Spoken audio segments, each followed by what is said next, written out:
और दोस्तों सही टाइम पास हो रहा है। चलो फिर बहुत टाइम पास कर लिया, अब पढ़ाई करते हैं। आज का चैप्टर बहुत ज्यादा अट्रैक्टिव है और इसका नाम है ग्रेविटेशन। ये सबको अपने पास खींच लेता है। दोस्तों ग्रेविटेशन एक फोर्स है। जिस किसी भी ऑब्जेक्ट में मास होता है वो ये फोर्स लगाता है। सबको लगता है कि बस अर्थ के पास ग्रेविटी है। नहीं, ऐसा नहीं है। हर वो ऑब्जेक्ट जिसके अंदर मास है वो ग्रेविटेशनल फोर्स लगाता है। यानी ये मार्कर, मैं और तुम भी ग्रेविटेशनल फोर्स लगाते हैं दूसरे ऑब्जेक्ट्स पर। लेकिन ग्रेविटेशनल फोर्स मास पे डिपेंड करता है और हम लोगों का मास बहुत कम है, इसलिए हमारी ग्रेविटी भी बहुत कम है। क्योंकि अर्थ का मास बहुत ज्यादा है इसीलिए हम उसका ग्रेविटेशनल फोर्स नोटिस कर पाते हैं। जैसे अभी मैं ये मार्कर हवा में छोड़ूंगा तो ये नीचे गिरेगा और ये अर्थ की ग्रेविटी की वजह से हो रहा है। ये मार्कर मेरे पास इसलिए नहीं आया क्योंकि मेरा ग्रेविटेशनल फोर्स अर्थ के ग्रेविटेशनल फोर्स के सामने तिनके के बराबर भी नहीं है। तो अगली बार जब कोई लड़का या लड़की तुम्हें कहे I am attracted towards you, तो उसे बता देना बेटा तेरा कोई कसूर नहीं है, ये मेरी ग्रेविटी का कमाल है। तो दोस्तों हम ये ग्रेविटेशनल फोर्स कैसे निकालते हैं, इसका एक फॉर्मूला है और ये फॉर्मूला न्यूटन बाबा जी की देन है।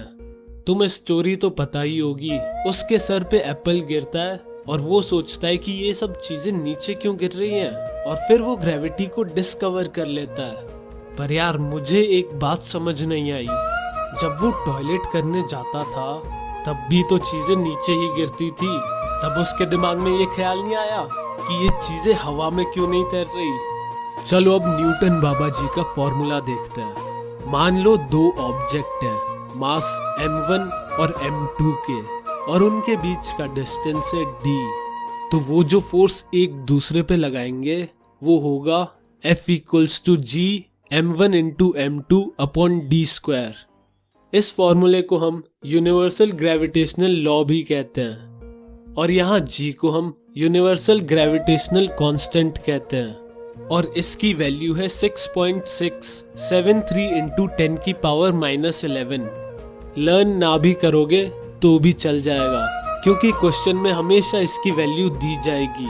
तो ये दोनों ऑब्जेक्ट एक दूसरे के ऊपर जो फोर्स लगाते हैं वो G × m1 × m2 upon d² के बराबर होता है। तो इसी फोर्स की वजह से हम लोग धरती से चिपके रहते हैं और मून अर्थ के अराउंड घूमता रहता है और अर्थ और बाकी प्लेनेट सन के अराउंड घूमते रहते हैं। यहाँ तक कि समुद्र की लहरें भी मून और सन की ग्रेविटेशनल फोर्स की वजह से उठती हैं। चलो अब एक क्वेश्चन करते हैं। हमें ये बताना है कि मून और अर्थ एक दूसरे पे कितना फोर्स लगाते हैं।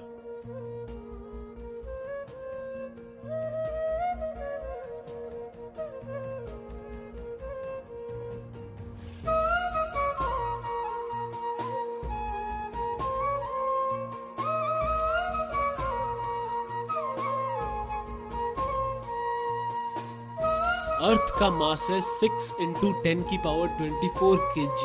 अपने चंदा मामा का मास है 7.4 × 10⁻22 kg।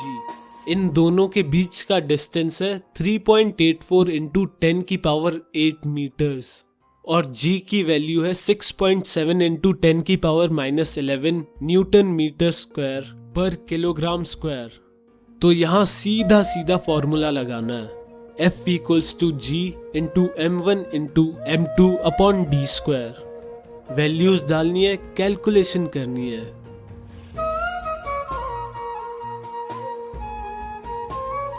और आंसर आ जाएगा 2.01 × 10⁻20 न्यूटन।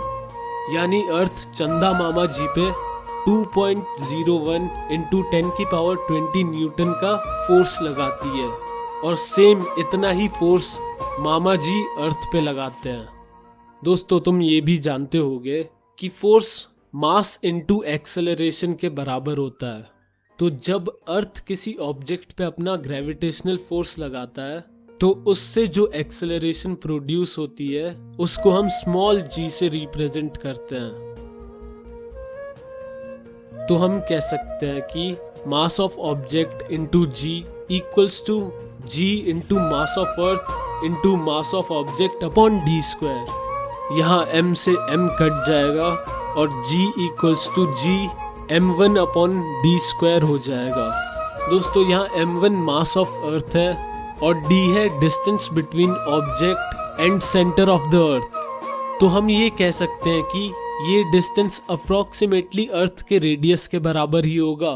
तो g हो जाएगा g into m upon r square, जहाँ r equals to radius of earth. तुम लोग ये तो जानते ही हो, अर्थ की शेप ओवल टाइप है। इक्वेटर पे अर्थ का रेडियस सबसे ज्यादा होता है और नॉर्थ और साउथ पोल पे रेडियस कम हो जाता है। तो हम ये कह सकते हैं कि g की वैल्यू इक्वेटर पे कम होती है और पोल्स पे ज्यादा होती है, क्योंकि acceleration due to gravity is inversely proportional to square of radius of earth. तो चलो बहुत जी हो गया, अब g की वैल्यू निकालते हैं। अर्थ का मास है 6 इंटू 10 की पावर 24 kg और रेडियस है 6.4 इंटू 10 की पावर 6 मीटर। तो सब की वैल्यूज डालने के बाद और कैलकुलेशन करने के बाद हमारे पास जो आंसर आता है वो है 9.8, यानी acceleration due to gravity of earth is equal to 9.8 metre पर सेकंड स्क्वायर। तो दोस्तों एक बात याद रखना, अगर तुम किसी भी ऑब्जेक्ट को हवा में छोड़ोगे तो वो 9.8 मीटर पर सेकंड स्क्वायर की एक्सेलरेशन से नीचे गिरेगा। चलो अब एक क्वेश्चन करते हैं। मैंने एक टीटी की बॉल ली और एक बास्केटबॉल ली। इन दोनों का मास है 10 ग्राम और 2 किलो। अगर मैं इन दोनों को 10 मीटर की ऊंचाई से एक साथ छोड़ूंगा तो जमीन पर सबसे पहले कौन सी चीज पहुंचेगी? बताओ बताओ।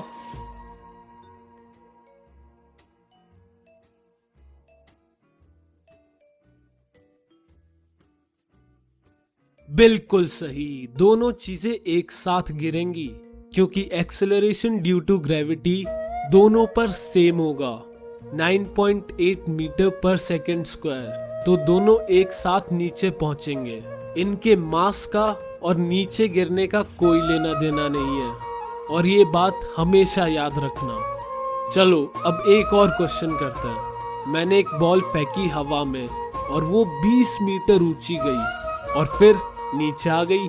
तो मुझे ये बताओ कि मैंने उस बॉल को कितनी स्पीड से ऊपर फेंका होगा और वो 20 मीटर की हाइट तक कितनी देर बाद पहुंची होगी।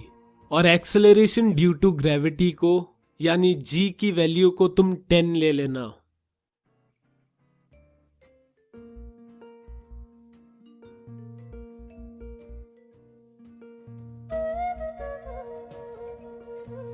चलो तो अब सॉल्यूशन देखते हैं। हमें गिवन है कि बॉल 20 मीटर की हाइट तक गई, और अगर हम ऊपर की डायरेक्शन को पॉजिटिव माने तो एक्सेलरेशन ड्यू टू ग्रेविटी होगा 10 मीटर पर सेकंड स्क्वायर नीचे की तरफ, यानी g इक्वल्स टू -10। यहाँ पे हमको इनिशियल वेलोसिटी निकालनी है, यानी जिस स्पीड से मैंने बॉल को ऊपर हवा में फेंका था। फाइनल वेलोसिटी तो 0 होगी, क्योंकि बॉल हवा में जाके रुक जाती है और फिर नीचे आती है। और मैं उम्मीद करता हूँ तुम्हें मोशन चैप्टर की वो 3 इक्वेशन अच्छे से याद हो गई होंगी, क्योंकि इस क्वेश्चन को सॉल्व करने के लिए उनकी जरूरत पड़ेगी। तो हम v² equals to u² plus 2as को यूज करेंगे। तो अब वैल्यू पुट करेंगे तो आंसर आएगा कि इनिशियल वेलोसिटी है 20 मीटर पर सेकेंड। तो हमारा आंसर आया है कि इनिशियल वेलोसिटी है 20 मीटर पर सेकेंड। चलो अब टाइम कैलकुलेट करते हैं जो उधर तक पहुंचने में लगा। टाइम निकालने के लिए हम ये इक्वेशन यूज करते हैं v equals to u plus at। अगर तुम कोई और इक्वेशन यूज कर रहे हो तो उससे भी तुम्हारा आंसर आ जाएगा। ये बात हमेशा याद रखना। आंसर निकालने के बहुत सारे तरीके होते हैं, तो तुम्हें जो अच्छा लगे उसे यूज करो। मैं इस इक्वेशन से कर रहा हूँ तो जरूरी नहीं है तुम भी इस इक्वेशन को यूज करो। और लाइफ में भी कुछ कुछ ऐसा ही है। मंजिल तक पहुंचने के बहुत सारे रास्ते होंगे, जो तुम्हें अच्छा लगे उसे पकड़ना। उस रास्ते पे इसलिए मत चलना क्योंकि कोई और उस रास्ते पे चल रहा है। चलो तो अब इक्वेशन में वैल्यूज पुट करते हैं। v equals to 0, u equals to 20, a equals to -10।